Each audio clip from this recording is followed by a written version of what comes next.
most important members during Fjällräven Polar are actually the dogs. And I'm sitting here with Tom Frode, one of our most experienced mushers in Fjällräven Polar. Could you tell us a bit about these dogs? Yeah, I can, of course. The dogs we use here are Alaskan Huskies. And Alaskan Huskies are not a purebred breed. It's kind of mixed dogs from Alaska, from the interior in Alaska, from the villages in Alaska. They were used for trapping and they were used for transport earlier. And when dog sledding as a sport became popular, they tried to find the most efficient dog for that purpose, you know. So there are Alaskan Huskies that are strong and big to hold a lot of things, and there are more marathon dogs that we have that are meant for long distance racing.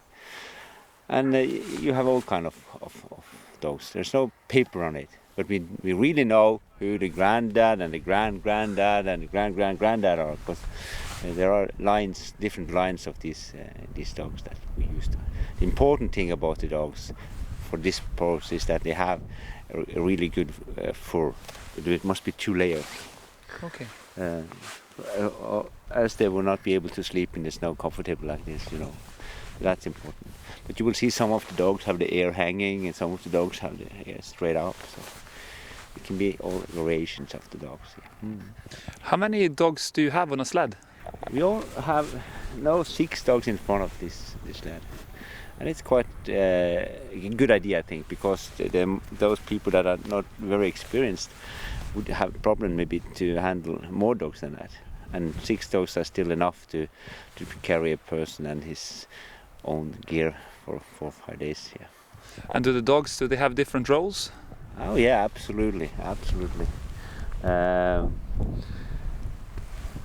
One of the most well-known mushers says that he doesn't like smart dogs, and I don't know why, but the dog must be smart enough to understand. The lead dog, the dog we have in front, must be smart enough to understand my commands.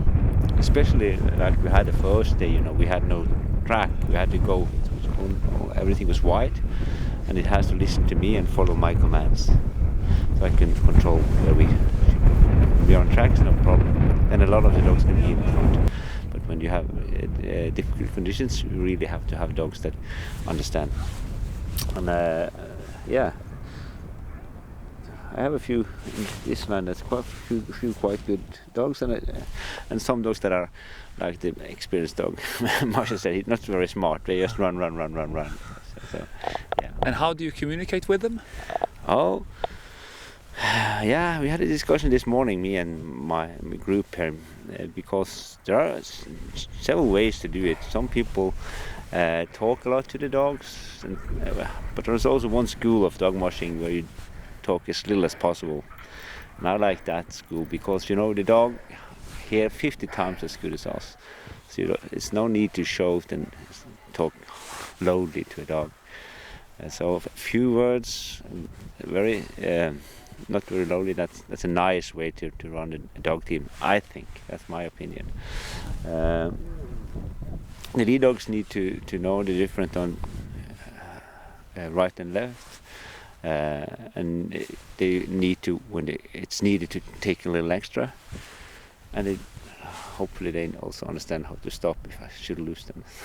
And what language do you talk to? It is kind of international. It's brought over from Alaska, I think. When we go to left, we say gi, ha. Or was it the opposite way? But okay, those are the 2 directions words we use. I remember when I stand on the sled. And how long can they run? Oh, they can run long. It's depending how much they are trained and in what way they are trained.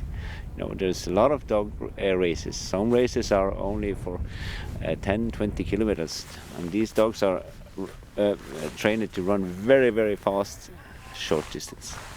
Our dogs are trained to run very, very long and go for hours. So